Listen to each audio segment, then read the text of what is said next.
Olá, eu sou a Carla Benevides e este é o programa Argumento. A reforma do imposto de renda deve ter um amplo debate aqui no Senado.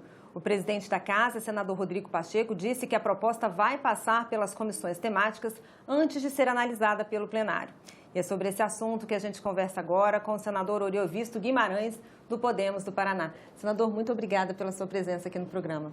É um prazer, Carla, estar aqui, falar com você e com todos os nossos telespectadores. Senador, a reforma do imposto de renda passou pela Câmara de uma forma muito rápida, só foi deliberada apenas no plenário, e aqui no Senado promete ser diferente. O senhor já manifestou nas suas redes sociais um crítico em relação a essa proposta. Eu queria que o senhor destacasse para a gente quais são os pontos que o senhor questiona nessa reforma e o que o senhor espera dessa tramitação aqui no Senado. Carla, primeiro eu quero dizer que eu faço parte da CAI, da Comissão de Assuntos Econômicos, que é onde, em primeiro lugar, essa reforma do imposto de renda deverá ser discutida. Essa reforma do imposto de renda, Carla, é mais um remendo que o governo propõe ao invés de fazer uma reforma tributária mais ampla. É uma confusão só. Aí você escuta falar assim, reforma do imposto de renda, dá a impressão que é só o imposto de renda que a gente paga no final do ano da pessoa física.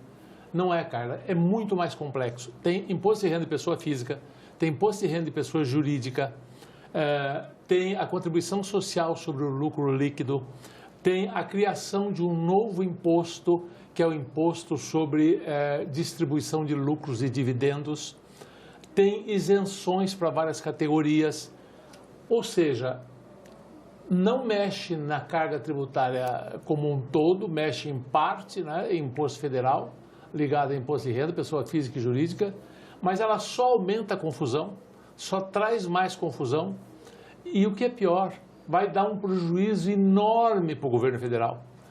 Nós fizemos as contas, o Instituto Fiscal Independente do Senado e eu como economista também me debrucei sobre isso por um longo tempo e ela pode dar um prejuízo para o governo ano que vem próximo de 50 bilhões de reais.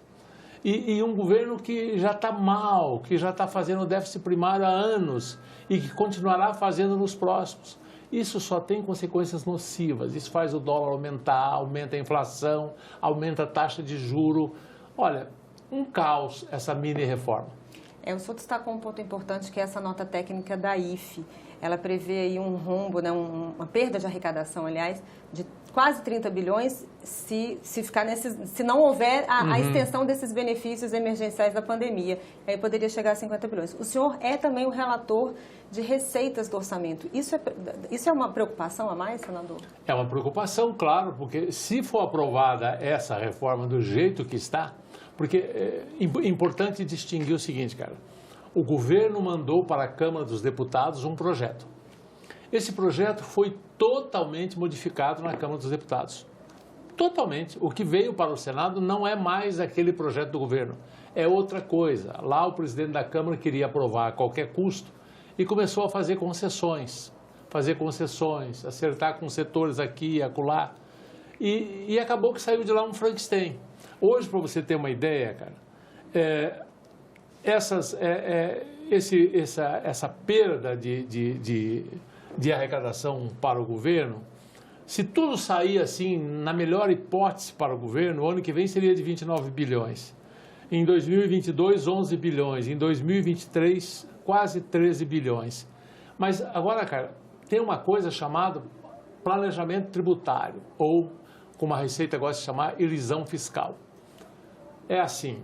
Você diz assim, esse ano de 2021 não tem tributação sobre a distribuição de lucros e dividendos. O ano que vem vai ter. O que as empresas fazem? Distribui o máximo possível esse ano e o ano que vem não distribui nada. Aí o governo espera arrecadar 15% sobre o lucro que será distribuído o ano que vem. Só que não vai ter lucro distribuído o ano que vem. Aí esse prejuízo para o governo aumenta barbaramente. Aí ele pode chegar só no ano que vem em quase 50 bilhões. Então é uma coisa complexa. Estados e municípios também reclamaram dessa proposta. Eles reclamam que vão perder repasses por conta dessa desoneração do imposto de renda da pessoa jurídica e a compensação aí que se espera da tributação de dividendos não compensaria. O senhor concorda e acha que o Senado pode compensar isso de alguma forma? Olha, Só para você ter alguns números, para os estados, a nossa previsão é que o ano que vem eles já perdem 14 bilhões, fora o que perde o governo federal. Porque há um jogo, porque o governo federal aumenta a arrecadação em alguns impostos e perde em outros. Ele, no final, acaba perdendo nessa soma, mas os estados também perdem, porque sobre a parte que ia para os estados não há compensação. Então, os estados perdem 14 bilhões, os municípios devem perder 13 bilhões, só o ano que vem.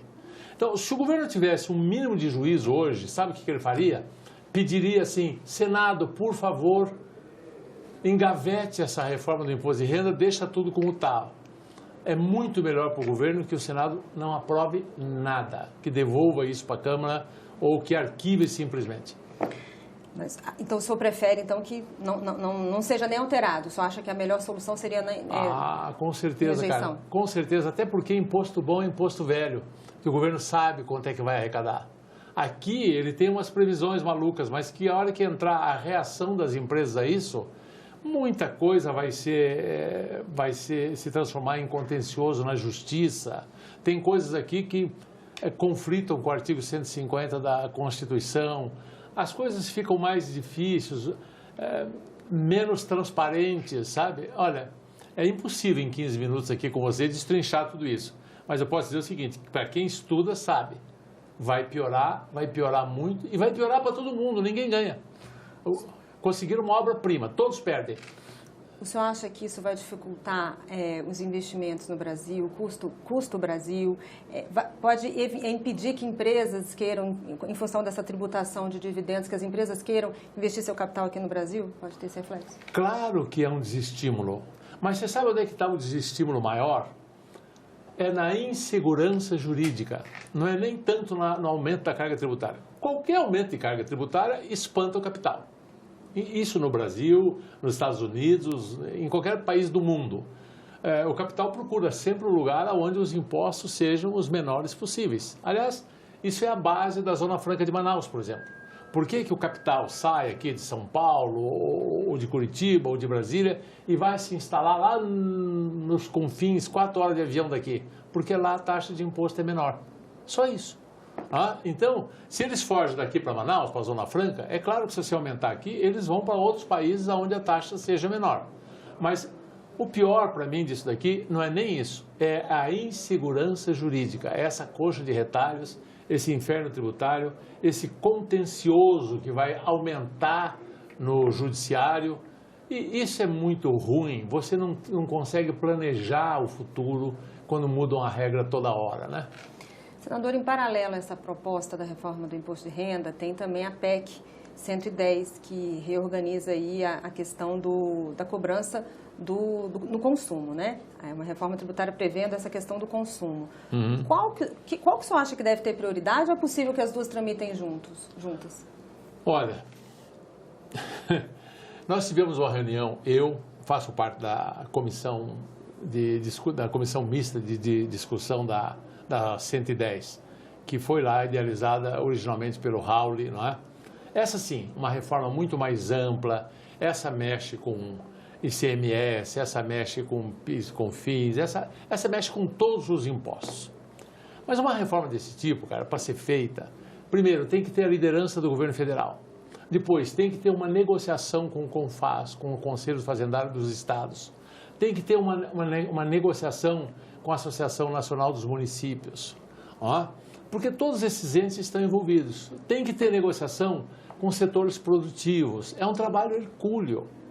O Paulo Guedes não quer isso. O governo Bolsonaro não quer isso. Eles querem fazer essa reforma fatiada, essa coisa picadinha. O Paulo Guedes disse para mim, e disse para o Roberto Rocha, que era o relator, que ele realmente não gosta da 110, que ele não quer. Então, de cara, a 110 já tem a oposição do governo federal. Não vai andar. Não vai andar porque, mesmo que andasse no Senado, que eu acho difícil, chegaria na Câmara, o governo tem o centrão, manda votar contra, não sai. Olha, cara, desde da Constituição de 88, que se tenta fazer reforma tributária no Brasil. Fernando Henrique não conseguiu, o Lula, que tinha controle total do Congresso, não conseguiu.